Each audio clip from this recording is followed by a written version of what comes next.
Okay, welcome back to the second part of FDR's first 100 days. Today, we're going to start to go over all of these different New Deal policies, alphabet soup policies individually. The first one that we're going to start to talk about is the Federal Deposit Insurance Corporation, or the FDIC. The FDIC is still around today. It's the thing that gives us, confidence in our banks. One of the big problems during the Great Depression was that the banks started to fail, and people like you and I that put our money into banks were depositors. And when these banks failed, we depositors lost our money. And so the purpose of the FDIC is to ensure depositors' savings, to make sure that people like you and I don't lose our money. And so the idea is that if we create what is essentially an insurance company for people who put their money into banks, that people will keep their money in the banks. We know that banking is vital to the economy.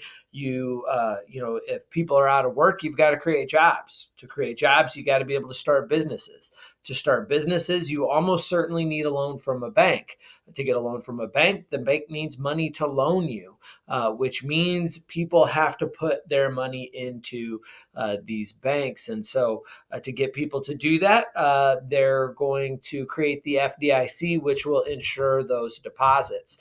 Now, at the time, deposits are insured to about $5,000.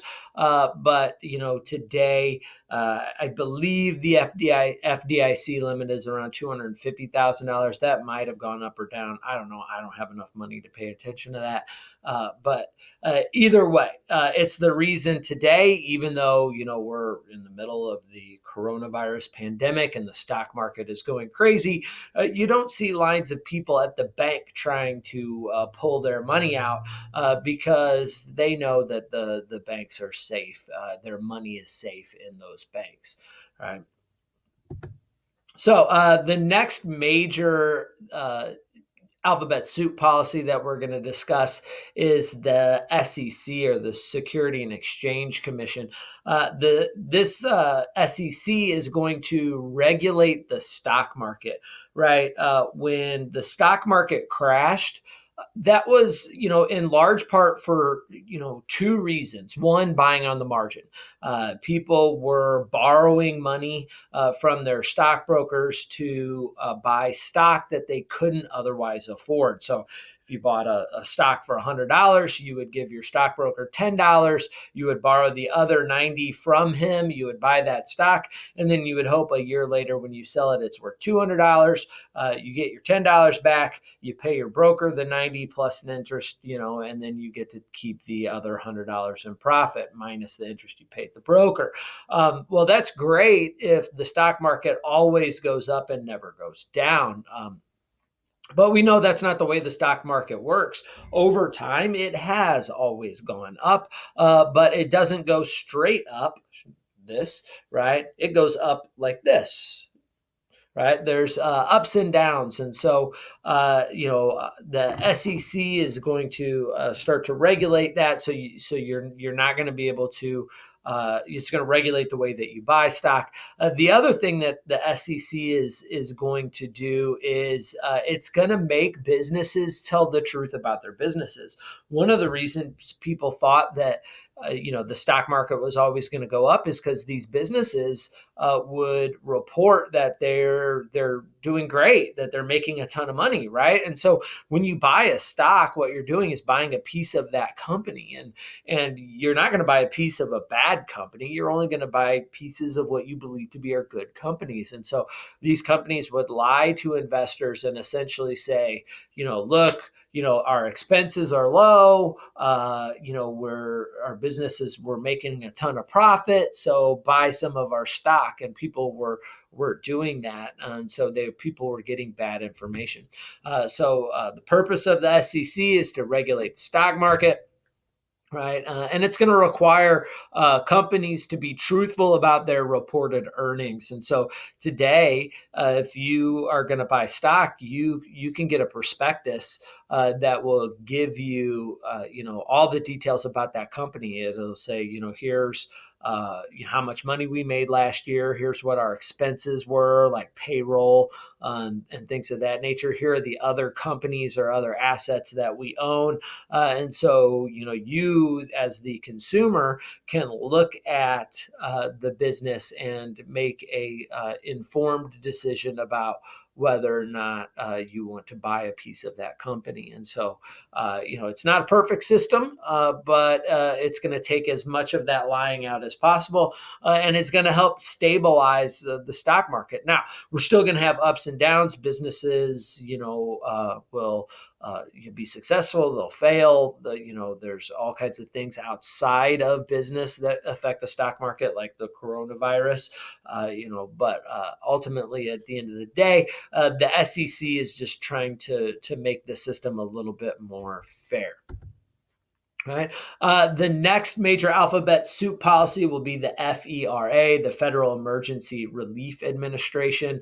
The first two alphabet soup policies that we had talked about, they're mostly about trying to stabilize the economy, right? Get people to put their money back into banks and get people back into the stock market, buying more stock, trusting that the companies they're buying are going to be good companies, right? And so those are meant to help the economy overall. But, when we get these major economic recessions and depressions, we need to not just focus on the economy. We also need to focus on the individual. And so, that's great. If you can get banks going again and loans coming out and a small business starts and that can get me a job, I'm all for that.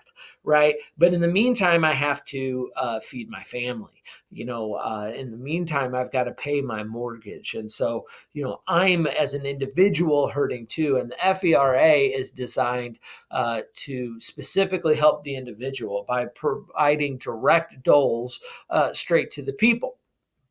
No, if you remember from a previous lecture, a dole is just a handout, right? And so it can come in the form of money, of food, of clothing, all three. Some of this is going to be directly to the people. A lot of this money is going to be sent to the states for the states to kind of decide how they want to approach it. The idea being that your state and local government kind of know your needs better than the federal government.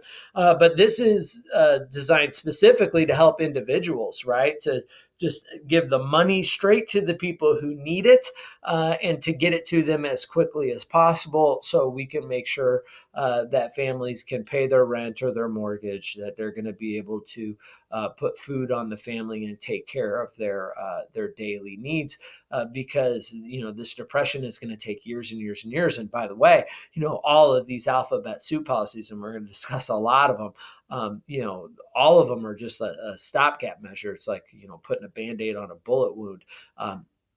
It's better than nothing, but none of these things are going to actually solve the Great Depression. And it's going to take World War II to actually get us out of the Depression.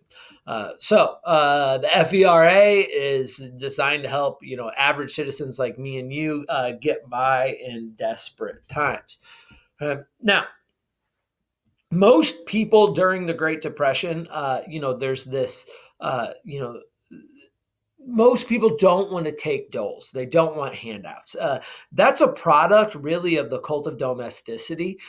This idea that, there are clearly defined gender roles, right? A woman, her identity is based on how she takes care of the home, how she raises the kids, how pretty and nice and clean the house is, right? But the flip side of that is that men's identity is really built around this idea about being a provider. And so, even though the FERA is created and people need these handouts and they're effective and they're going to keep people, alive, many men don't want that. They don't want that because it makes them feel like less of a man.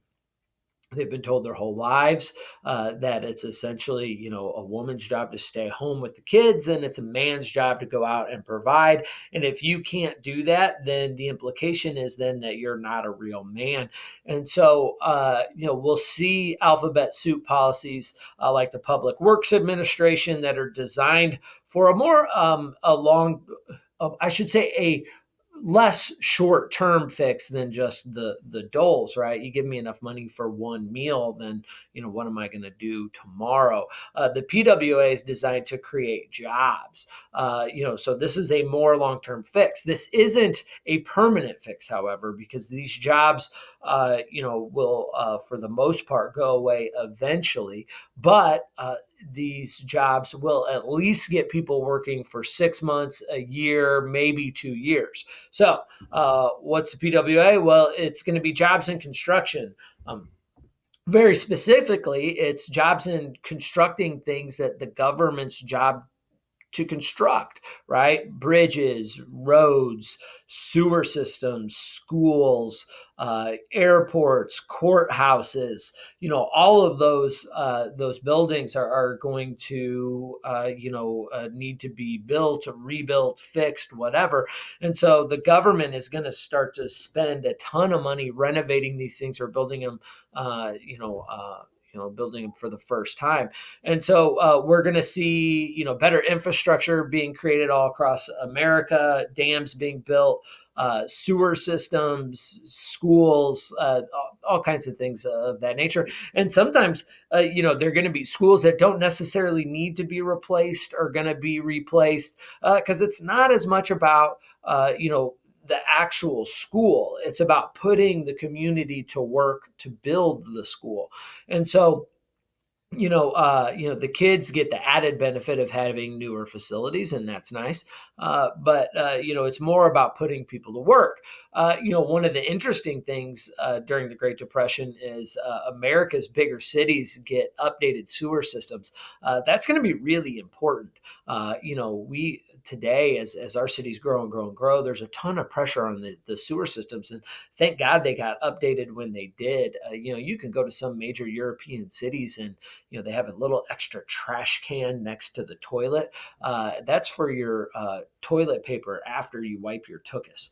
And so, they have to do that in some of those older cities. They don't flush their toilet paper after they use it because their sewer pipes are too small because they're just outdated. They're not built for these major metropolitan areas, people flushing all that stuff down their sewer system. In America, we're going to have newer, bigger sewer pipes that are going to be able to handle that. And thank God. It's weird. I don't want to leave my toilet paper in my bathroom, and so. Either way, we get these construction jobs built, which gives us, kind of two benefits. One, it creates, some construction jobs in the community, and two, the community gets to have nicer, newer infrastructure for their use. There's going to be some complaints that maybe this isn't the best way to spend money. That it's not a permanent fix. Because once you're done building the school, all those people are back out of work again, and they got to find new jobs. But it is actually going to work pretty effectively because by the time that most of these construction projects go away, we're going to start to be preparing for war, which means that those people can go find jobs, working in the military-industrial complex. All right. We can see here a map of all kinds of different PWA projects across the country, right? I'm not going to go over these one by one, but you can see, the radio stations are being built across the country. You're going to have, low rent housing, schools, universities, flood control. You're going to see, all kinds of different things all across the country. Next, alphabet soup policy is going to be, one of the most important. It's going to be the TVA, or the Tennessee Valley Authority. The Tennessee Valley Authority is designed very specifically to help one of the poorest regions of the country, which is the Tennessee Valley. It's in that, like, the Tennessee, Kentucky, Mississippi area, which is the poorest region in America. It's poor because of the topography. It is in essentially a valley. It floods a lot. The farmland there can be really great, except that because a lot of that area is wetland, it's gonna flood like crazy, and because of that, it's really hard to get modern infrastructure into that area. It's really hard to use that land, and so what the TVA is going to do is it's going to kind of just divide that area up, and it's going to start to provide flood control by building dams. It's going to, be able, because of those dams, we're going to start to be able to move more farmers into that area and to be able to use land that way they hadn't been able to use before. But they're not just building dams; they're building hydroelectric dams, and so what they're going to be able to do is electrify a part of the country that really it wasn't possible to electrify before. And so these dams will create, they'll build power plants around these dams. They'll create hydroelectric power. And then because it's a, government, private, public, organization, they're going to be able to provide cheap electricity for one of the poorest parts of America. I don't think people understand how important electricity is today, because we're all so used to having it. But the idea that all of a sudden now you can electrify that entire region, it means people can work more.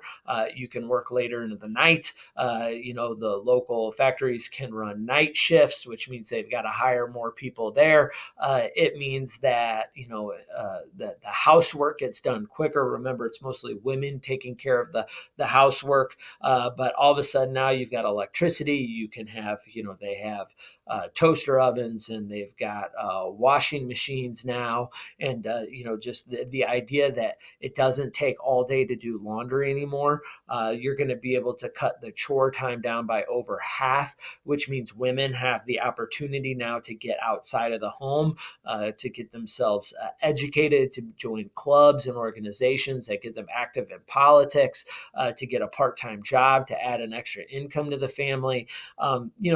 This is actually huge for people in poverty. It's very similar today, right, where we are trying to provide Wi-Fi to the poorest regions of America. Well, why are we trying to provide Wi-Fi to the poorest regions of America? Well, it's not so they can watch Netflix. It's because think about how you apply for a job anymore, right? It's online. How do you even know about jobs? It's online. And so if you want poor people to be able to lift themselves out of poverty, having access to the internet is a huge part of that, right? I mean, if you're a high school kid and you're poor, you need a college scholarship more than anybody else in the country. And so how are you going to find out, where the scholarships are, which ones you're eligible for if you don't have access to the internet? And so, it's critical that we provide these sources to poverty-stricken people. And so, just like today, it's Wi-Fi. In the 1930s and 40s, it was electricity. And so we're going to see not only the standard of living increase by giving people electricity in these regions, we're also going to see the ability to lift themselves out of poverty will increase. So the Tennessee Valley Authority, a vitally important part of the New Deal policy. Plus, not only does it provide all those benefits, it puts people that live in that region to work building those dams, building those power plants. And so, it's going to be wildly popular in the South. So you can see here a map of the region that the TVA actually affects. So you're going to see, Mississippi, Alabama, Georgia, mostly Tennessee, parts of parts of Kentucky are all going to be able to get some power from the TVA. All those little dashes, those are dams that have been built for a number of reasons. One, to potentially provide power for electricity, but also to be able to control the flooding in those regions, so that all of that region can come under be useful farmland, I should say. And then the little buildings are the power plants. They're going to provide electricity for the area.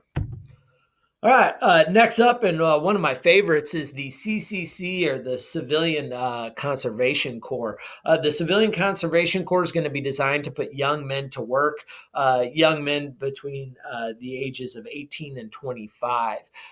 So the CCC is going to provide outdoor work for these young men. It's essentially, if you're between the ages of 18 and 25, you're going to be able to apply for a job. And then what they do is they'll take you and then they'll take you out west, mostly, not always out west, but for the most part, send people out west, and you'll be doing things like, planting trees, building parks, building reservoirs, for poor communities to have a water supply. They'll fight forest fires, and these young men will be paid $25 a month to do that. At the time, I mean, it's not great, but it's a job. And but the deal is that they will take you. They're going to displace you and move you out somewhere out west, most likely. They will put you up in barrack-style housing. The government will feed you. You don't have to worry about paying rent, right? And you'll have this steady job. They'll pay you $25 a month. But you only get to keep $5 of that. You have to send the other 20 back home. If you got a wife and kids, you got to send it back to her, or you got to send it back to mom and dad. And so the idea here is that by taking out these young men out of their homes, it gives the family one less mouth they have to feed, one less person they have to take care of, right? That young man has a roof over his head. He's got food. He's doing something constructive for America, and then he's sending money home so the family can make sure that they're paying the rent or the mortgage, or the younger brother or sister have food on the table. And so this is going to benefit not just the one worker, but it's going to force that worker to essentially be helping out with his family. Now, it also is going to help to combat the Dust Bowl, right? So one of the problems with the Dust Bowl, clearly we've overfarmed out west, and so it's created these gigantic dust storms. A large part of that is because we've torn up the prairie grass, has this extensive root system. And so, we need that root system to hold the soil in. And so they're going to take these trees and start to plant them out west. And a lot of times what they'll do is they'll plant them around the perimeter of a farmer's field. That's going to do two things. The roots from the trees are going to help hold the soil in place. And the trees, once they grow up to full maturity, are going to help cut the wind. And so it's going to make a future Dust Bowl less likely because these trees get planted. I think that in and of itself, it makes the CCC worthwhile. All right.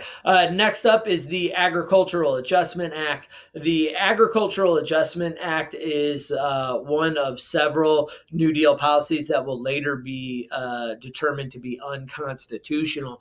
FDR, again, he's not really concerned that much about what he actually has constitutional authority to do. He's really only concerned with ending the Great Depression. And so he's going to use the AAA to essentially pay farmers not to farm. Again, this is actually a pretty ingenious thing to do for farmers. They've overproduced. That's why prices dropped. So to be able to pay their bills, they had to actually farm more to be able to pay their mortgage. And so they overproduce more, which causes prices to drop again. And so they're in this just like kind of endless cycle. And so, that's not good. And all that over farming helped to also cause the Dust Bowl. And so we got to get farmers to stop farming. The problem is they're not going to choose to do that on their own because they have families to feed. They need to make money. And so what FDR essentially says is you're not allowed to farm anymore, and we're going to pay you to not farm. Now, you can see why this is, not going to be constitutional. I don't know that the federal government has the authority to be able to come in and tell you that you can't farm. And so the Supreme Court will eventually declare this unconstitutional, but it will start to work. And so it will reduce farm supplies, which will bring prices up, which means farmers will start to be making more money. Now, there's a moral question here where, going through the Great Depression, and we're in a situation now where, there's some areas of the country where kids are, like 90% of kids are malnourished. The national average height is actually going to go down during the Great Depression because people aren't getting enough to eat. And the federal government is paying people not to farm. Like literally, they're going to go in and, pay farmers for their milk and dump their milk in the street in a town where, there are kids that just aren't getting enough food to eat. And so, they'll come in and slaughter pigs and, shoot them all. And then they're not going to let people come and take the meat because if you take the meat, you're not buying bacon from the grocery store at the higher prices, which is what we need people to do. And so they'll literally just come in and kill all the cows or come in and kill all the pigs, slaughter them, and then, destroy the meat so people can't have that product. Now, is that the right thing to do? Well, it is the right thing to do for the economy. So to long-term fix the economy, yeah, we got to do that. That's hard to really stomach when, that people aren't getting enough food to feed their families. And so, in FDR's mind, I guess, it's one of those situations where, some short-term pain leads to long-term gain. And so you see the picture here. Is it moral to destroy food while people are starving? And this is an actual picture of people pouring out milk, on the street when you've got kids that don't have enough to eat at home. What's the answer to that question? It takes a smarter man than I to figure that out. I just don't know what to tell you. I don't know that I would have made a different decision. It might have kept me up at night, but that's, I guess, for each one of us to determine on our own. All right. Next up will be another unconstitutional alphabet soup policy, and that's the National Recovery Act, or NRA. The NRA is going to attempt to do the same thing the AAA did with farming, except with business. Right? So businesses are failing because they overproduced. World War I, they were making stuff for not just Americans, but for Europeans too. The war ended and they kept producing all this stuff, which means we have more stuff than people want to buy, which ultimately means that prices plummet. And when those prices plummet, businesses have to lay people off, and it's just this bad situation. So the NRA is designed to control industrial overproduction. Now, businesses are asked to join the NRA. They hang one of these flags that you see in the picture outside their storefront. And that means that they're following the guidelines set out by the government. And so that means that the government is setting their prices, right? It's setting the workers' hours. It's establishing pay for their workers. And essentially telling these businesses, what it is they can and can't make and how much they have to sell it for. And again, in a capitalist democracy, FDR goes too far here. Parts of the NRA are not unconstitutional. Clearly, we can set up minimum wages, and we can have some of this regulation. But the NRA essentially goes too far when it says, workers can only only work certain hours and that prices have to be this, that starts to impede on some liberties here. The NRA will get retooled later in a more constitutionally acceptable way. All right. Now, FDR is doing all these alphabet soup policies to kind of, try and fix the economy. But the biggest, problem with the economy is consumer confidence. People like you and me are not comfortable spending money, right? If you're in an economic crisis, right, you're probably hoarding cash to try and make it last as long as possible because you don't know what the future will bring. And FDR knows that that's a problem. And so he sets out on what it can only be described as a PR campaign, a public relations campaign, to try and alleviate people's fears about the economy. And so this PR campaign is going to be primarily done through his fireside chats, where essentially he's just going to give radio addresses, right? And give these speeches that are designed to let the people know that the government is doing everything in their power to try and make it better. And so, hey, look, put your money back into banks. You should be able to put your money back into the banks because we've created the FDIC, right? In a previous lecture, we had talked about how they created a tier system for the banks. And so if your bank was reopened, then you know that your bank is good and it's safe. And so, it reassures people and it gets them to start to participate in the economy again, right? And so he's trying to just restore faith in the overall economy. He's trying to get businesses to know, like, hey, look, we're doing things to help you out. You can start hiring people, right? You can do these things. Like banks give out the loans, right? We're making sure you're good. And it's really going to convince people that FDR actually does care about the individual citizen, which is a thing that people didn't believe about Herbert Hoover, which I might add, unfairly, they didn't believe that about Herbert Hoover. But Herbert Hoover wasn't as adept of a politician as FDR is. And so, FDR knew that if he wants people to know that the government is trying, the government cares, he has to, actively go out and, show them. And so that's what these fireside chats will do. They'll give America the impression that he actually does care, and it will make them more confident in the economy. Now, like I said before, all of that being said, this is just a Band-Aid on a bullet wound. We're not fixing the actual problem in the economy, and we won't really fully do that until World War II breaks out. But that's not to say that these policies aren't important. These policies are important because they are going to help us get through a very difficult time. It's going to, these policies are going to give people, the FERA is going to get people cash in their hands immediately so they can afford a meal today. The PWA is going to get them back to work, and even if it's just a temporary job for 6 months to a year, that's 6 months to a year where that food is going to be on the table. Your oldest son is going to be able to get a job with the CCC and be able to send cash home and plant trees that are going to help prevent a future dust bowl.